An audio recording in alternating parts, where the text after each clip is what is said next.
Okay guys, so we're talking about the leaderboard workout on Friday the 20th of January, and we have that big chipper with the ascending weight squat clean as you go through the workout, and the movements are changing slightly. Every 2 rounds the movement changes slightly that you do before the squat cleans.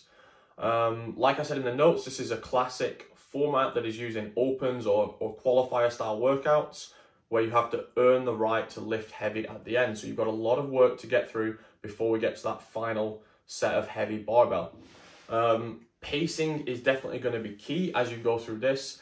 It's probably tempting to look at this as an interval workout with those 1 minute rest periods, but essentially all that 1 minute is going to allow you to do is change your weights, because you have to change your own weights during this workout, and flip the box when you need to.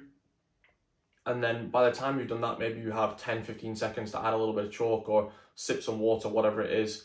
Get your belt on as you go through to the later sets. So that 1 minute rest is not going to really add too much more rest than if it wasn't even there, because you would have to change your plates anyway.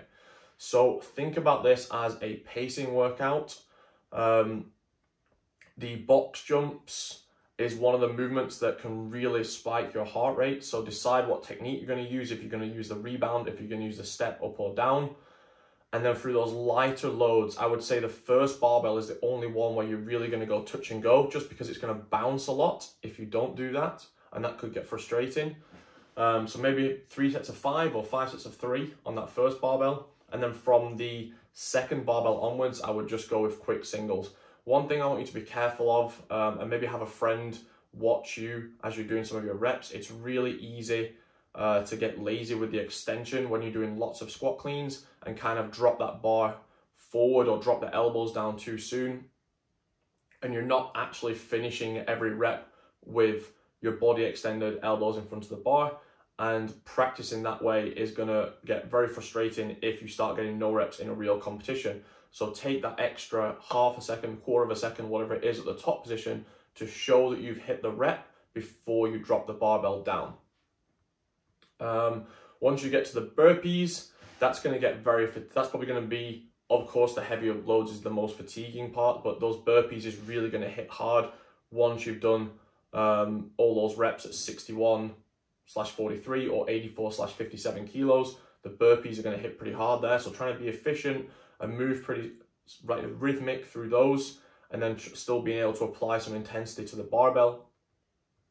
And then at the end, you're going to be forced to move a little bit slowly anyway, because not only does the weight go high, but then you go to high burpee box jump overs. So again, it's just about finding a rhythm, trying to keep moving, even if it's not a super fast speed, just moving all the time, trying to be disciplined with your breaks on the squat cleans, if that is just a few steps back and a few steps forward again, and trying your best not to have any missed reps. If you go too soon and start missing reps, then that's going to eat away at time very quickly, and the 20 minutes is a relatively aggressive time cap.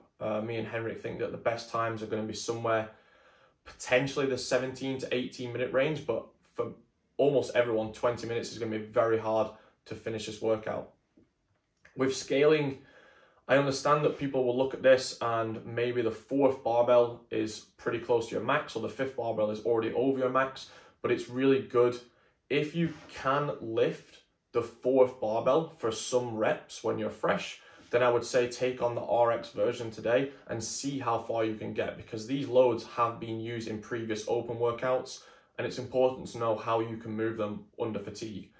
If you cannot lift reps at the 4th barbell here, so 102 for guys, 70 for ladies, then potentially scale using the percentage system that I've used, just to get more of a strength workout in, and not just kind of be limited to attempting not too much volume over a very long period of time.